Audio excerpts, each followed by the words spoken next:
The Flower Adornment Sutra. Archive.org. Translated in the Tang Dynasty by the Tripitaka.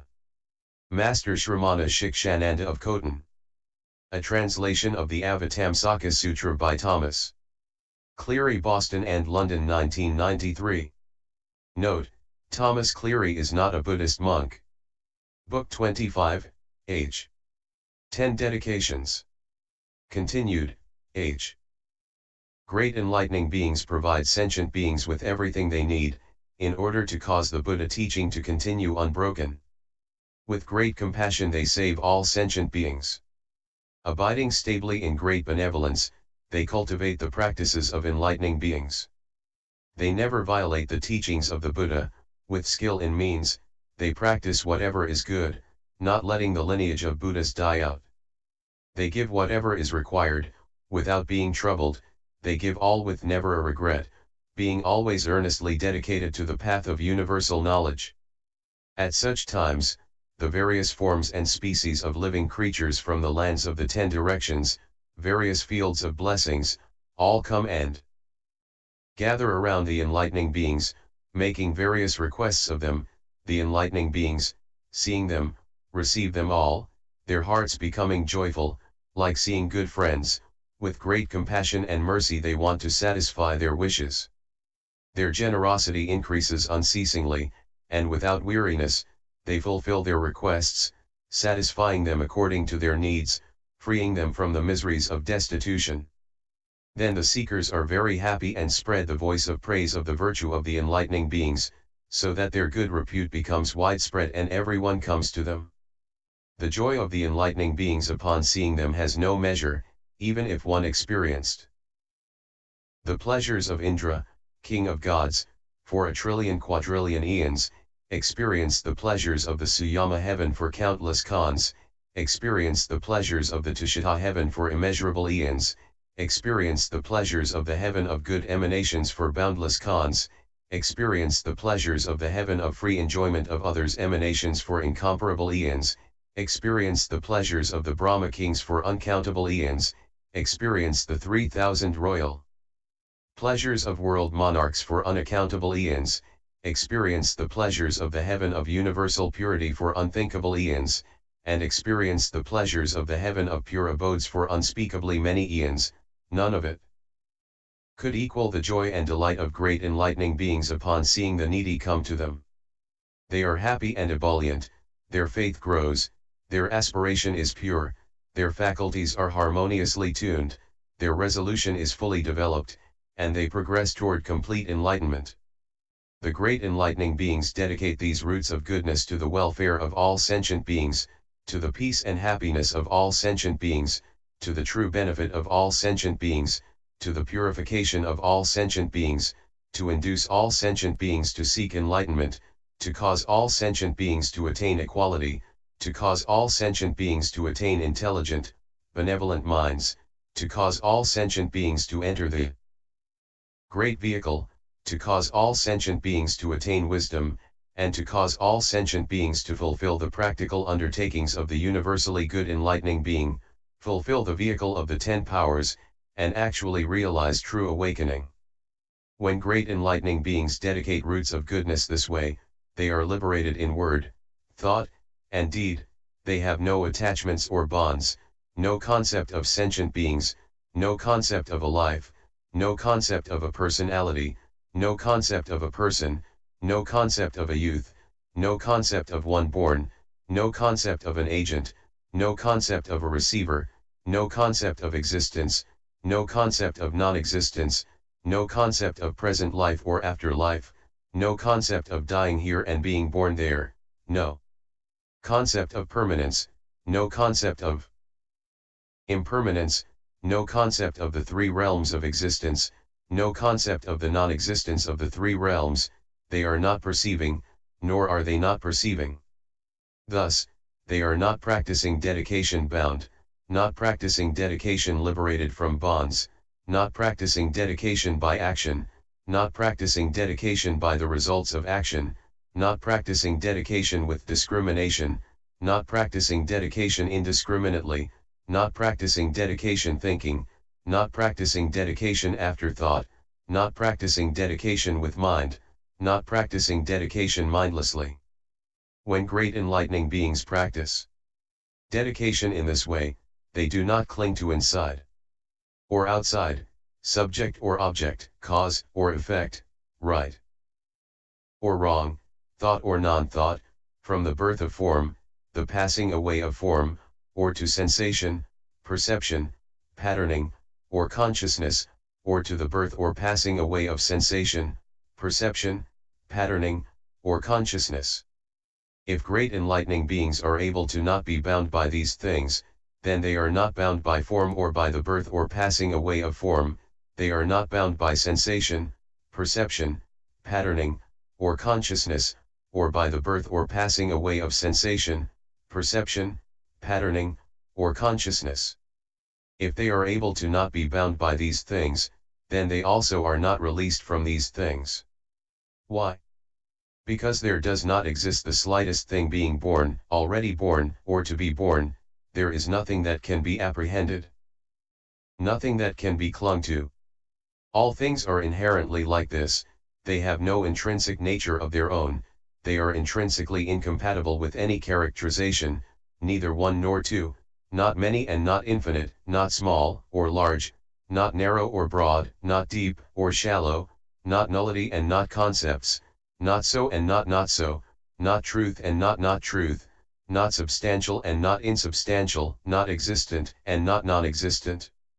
Enlightening beings thus see things as not things, while in terms of speech they follow convention in defining what are not things as things. They do not cut off the paths of action and do not give up enlightening practices, they seek omniscience without ever turning back. They know that all conditions of action are like dreams, that sounds and voices are like echoes, that sentient beings are like shadows, that all things are like phantoms, yet they do not deny the power of the action of causes and conditions, they know that the function of actions is far-reaching. They understand that all things do nothing, and traverse the path of non-doing without ever giving it up. These great enlightening beings abide in universal knowledge, dedicating all, whether positive or negative, to omniscience. They practice dedication in all places without ever retreating. In what senses, by what meanings, is it called dedication? It is called dedication because of having crossed over the world forever and arrived at the other shore. It is called dedication because of crossing over the path of speech and arriving at the other shore. It is called dedication because of leaving behind all sorts of concepts and reaching the other shore. It is called dedication because of having forever ended the idea of corporeality and arrived at the other shore. It is called dedication because of having left dependency behind forever and reached the other shore. It is called dedication because of having ended contrivance forever and reached the other shore. It is called dedication because of having left all states of existence forever and arrived at the other shore. It is called dedication because of having abandoned all grasping forever and arrived at the other shore. It is called dedication because of having left all worldly things forever and arrived at the other shore. When great enlightening beings practice dedication in this way, then they are living in accord with the Buddha, in accord with the truth, in accord with knowledge, in accord with enlightenment, in accord with its meaning, in accord with its sphere, in accord with its practice, in accord with reality, and in accord with purity. When great enlightening beings practice dedication in this way, then they comprehend all things, then they serve all Buddhas. There is not a single Buddha they do not attend, not a single thing they do not offer, there is not a single thing that can be destroyed, not a single thing that can be turned away from, not a single thing that can be clung to, not a single thing that can be avoided. They do not see anything at all, internal or external, that has any disintegration or violates causality. They are replete with the power of the teaching, and never cease. This is the sixth of the great enlightening beings' dedications, following up and making permanent all roots of goodness, causing them to endure. When great enlightening beings abide in this dedication, they are always in the care of the Buddhas, they firmly endure, unregressing, and enter the profound essence to things, cultivating universal knowledge.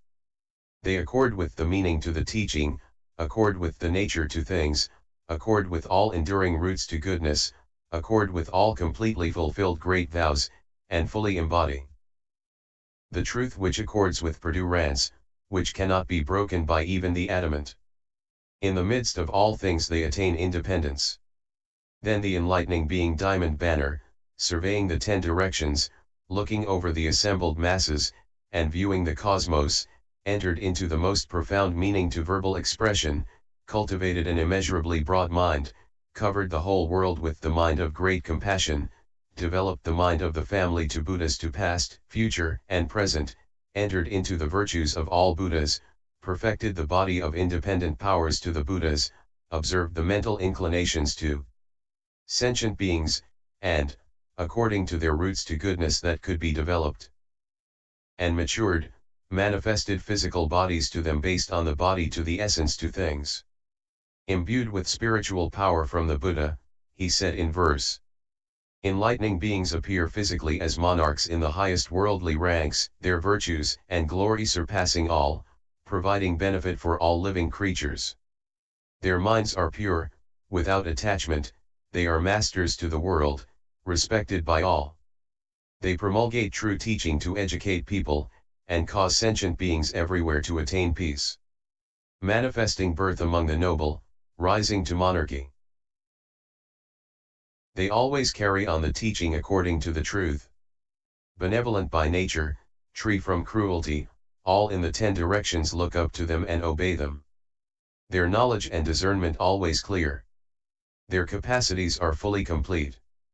As rulers and leaders they are followed by all, they crush the armies of demons and annihilate them. They hold fast to pure morality, without transgression, with firm determination they forbear, unshakably. They vow to forever clear away anger from the mind and always gladly practice the teachings of Buddha. Food and drink, perfumes and garlands, as well as clothes, vehicles, chairs, cushions, and lamps, enlightening beings give these to people to help them. And give innumerable other kinds of things as well. They practice giving to be of aid, causing them to open their hearts. In regard to the Supreme as well as others their minds are pure and full of joy. Enlightening beings provide for all, able to give up everything they have, internal and external, unfailingly causing their minds to be forever pure and never to be narrow or mean. They may give their heads or eyes or give their hands or feet, skin, flesh, bones, marrow, and so on, all they give up unbegrudgingly. Enlightening beings, on the throne of royalty, of the most noble of tribes, open their mouths and put forth their tongues to give living beings. Their hearts joyful, without sorrow or attachment. The virtues of giving their tongues they dedicate to all sentient beings, praying that based on this excellent cause all may attain the universal tongue of the enlightened. They may give their spouses and children, or their royal rank, or give themselves to be servants, their minds are pure and always joyful. Thus they have no remorse or regret. They give whatever is required, aiding according to the time, unwearied, all they have they can disperse so that all seekers be satisfied. They give their bodies to hear the teaching and practice austerities seeking enlightenment, and for the sake of the living they give up all, seeking unexcelled knowledge without turning back. By the true teaching heard from the Buddhas they give up their bodies to be servants, because they want to save all living beings, they develop a mind of infinite joy. They see the world-honored guide can bring widespread will with kindness, then they dance with joy and absorb the savor of the profound teaching of enlightenment. Whatever roots of goodness enlightening beings have they dedicate all to sentient beings, they rescue all without exception, forever liberating them, so they're eternally at peace. Enlightening beings' retinues are attractive, talented, eloquent, and intelligent, adorned with all manner of embellishments, flower garlands, clothes, and perfumes. These retinues, rare as they are, enlightening beings are able to give away, wholeheartedly seeking true enlightenment to liberate beings.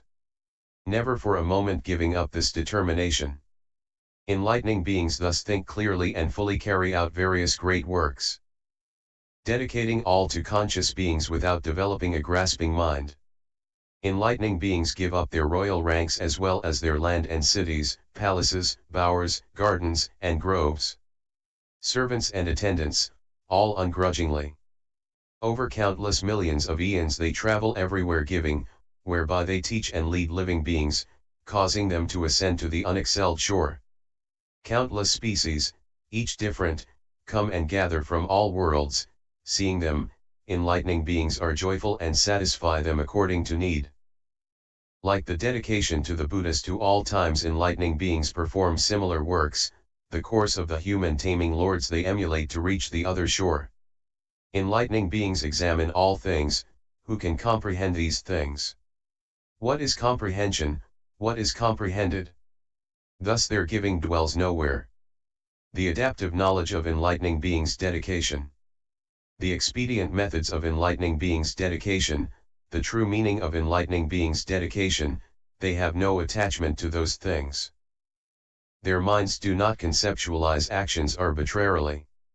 And they are not obsessed with results of action, they know the nature of enlightenment comes from conditions. And enter the profound realm of reality, without opposition. They do not have action in their bodies, nor does it dwell in the mind. By wisdom they realize there's no essence to action, yet due to causality action's not lost. Their minds do not wrongly grasp things to the past, nor crave for things to the future, nor dwell on aught in the present, they know the three times are all void. Enlightening beings have already reached the other shore of form and to sensation, perception, patternings, and consciousness, they go beyond the flow to birth and death in the world, their minds humble and always pure. They clearly analyze the 5 clusters, 18 elements, 12 sense media, and their own bodies. Looking for enlightenment in each, their essential nature cannot be grasped. They do not cling to appearances of permanence in things, nor cling to the appearance of annihilation, the nature of things is neither existent nor non-existent, while the process of the principle of action ultimately never ends. They do not dwell on anything at all, do not see sentient beings or enlightenment, throughout all lands in all times they ultimately find they cannot be found. If one can see things in this way, one will accord with the understanding of the Buddhas, though one seek their essence, it cannot be found, yet enlightening beings' practices are not in vain. Enlightening beings understand things exist due to conditions, and they do not deviate from the paths they should travel.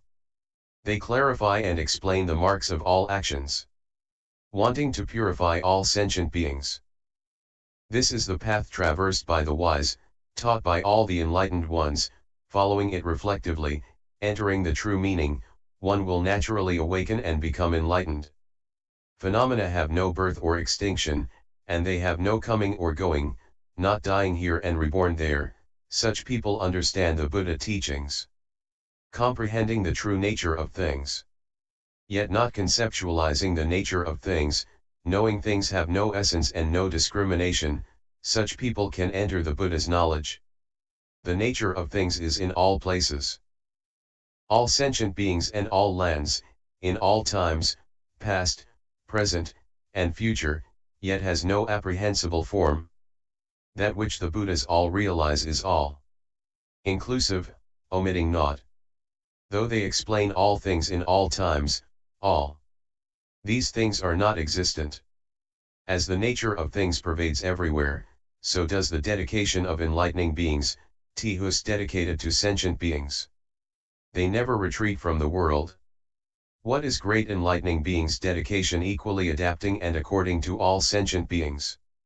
The enlightening beings accord with whatever roots of goodness they have accumulated, small roots to goodness, great roots of goodness, extensive roots of goodness, manifold roots of goodness, measureless roots to goodness, various roots of goodness as numerous as atoms, incalculable roots of goodness, boundless roots of goodness, inconceivable roots of goodness, immeasurable roots to goodness of the sphere of Buddhahood, roots to goodness of the sphere of the teaching, roots of goodness of the sphere of the religious community, roots to goodness of the sphere to teachers, roots of goodness to the spheres of all sentient beings, roots of goodness to the sphere to skill in means, roots of goodness to the sphere of cultivation to good states of mind, internal roots of goodness, external roots of goodness of the sphere of boundless aids to the fostering of enlightenment, roots to goodness to diligently cultivating universal relinquishment, roots of goodness of establishing supreme determination and ultimately keeping pure precepts, roots of goodness to equanimously enduring all, roots of goodness to constant, unregressing perseverance, roots to goodness of entering innumerable concentrations by great skill in means, roots to goodness of skillful analysis by knowledge and wisdom, roots of goodness of knowing the differences in mental patterns of all sentient beings, roots to goodness to universally protecting and nurturing all worlds. Great enlightening beings cultivate and live by these roots of goodness, entering into them, absorbing them, accumulating them, fully developing them, their awareness and understanding clear, they demonstrate and put them into action. Then they attain forbearance, close the doors to the courses of misery, skillfully embody roots of goodness, bear themselves with complete dignity, get rid of delusion, and fulfill correct action. They are capable of being vessels to the Buddha teaching, and can be fertile fields of blessings and virtue for sentient beings. In the care of the Buddhas, they develop the roots of goodness to Buddhahood, live by the vows to Buddhas, and carry out the works to the Buddhas. Their minds attain freedom equal to the Buddhas of past, present, and future, they proceed to the side to Buddha's enlightenment, plunge into the power of the enlightened, and are endowed with the marks to Buddhas. Transcending all worlds, they do not desire birth in a heaven, do not covet wealth and pleasure, and do not cling to activities. Dedicating all roots to goodness, they are minds to virtue for sentient beings. Abiding in the ultimate path, they envelop all. They remove sentient beings from the paths of delusion and cause them to live by all good principles. They reach all realms, uninterrupted and inexhaustible, opening the gates to omniscient enlightenment, setting up the banner of knowledge, clarifying the great path, able to show it to all worldlings, causing them to get rid of impurity. Their minds well trained, they are born in the house of the enlightened and purify their Buddha nature. Replete with virtuous qualities, they are great fields of blessings, a refuge for the world, they firmly stabilize sentient beings, purifying them all, diligently cultivating all roots to goodness. When great enlightening beings cultivate roots of goodness by the power to pure determination for enlightenment, they think in these terms: these roots to goodness are accumulated by the aspiration for enlightenment, thought to by the aspiration for enlightenment, initiated by the aspiration for enlightenment, willed by the aspiration for enlightenment, caused to grow by the aspiration for enlightenment. They are all due to pity for all sentient beings, they are for the quest for knowledge of all ways to liberation, they are all for the sake of accomplishing the 10 powers of the enlightened. While they thus reflect, their roots of goodness develop further, never regressing. Great enlightening beings also form this thought, may practice the deeds of enlightening beings forever by these roots to goodness, giving them all to sentient beings, dedicating them all to all sentient beings, including all, excepting none. May they cause countless worlds to be filled with treasures, countless worlds to be filled with raiment, countless worlds to be filled with fine fragrances, countless worlds to be filled with adornments, countless worlds to be filled with infinite jewels, countless worlds to be filled with exquisite flowers, countless worlds to be filled with fine flavorings, countless worlds to be filled with goods, countless worlds to be filled with chairs covered with jeweled screens and spread with fine fabrics, countless worlds to be filled with jeweled crowns variously adorned. Even it one person should be forever coming seeking, I would give these things unceasingly, and as for one, so would do for all sentient beings.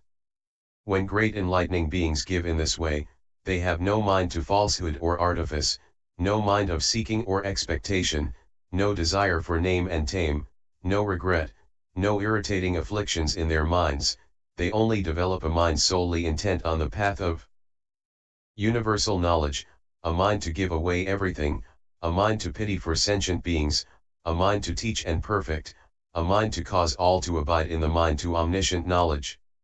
Great enlightening beings dedicate the roots to goodness in this way, forever carrying out generous giving.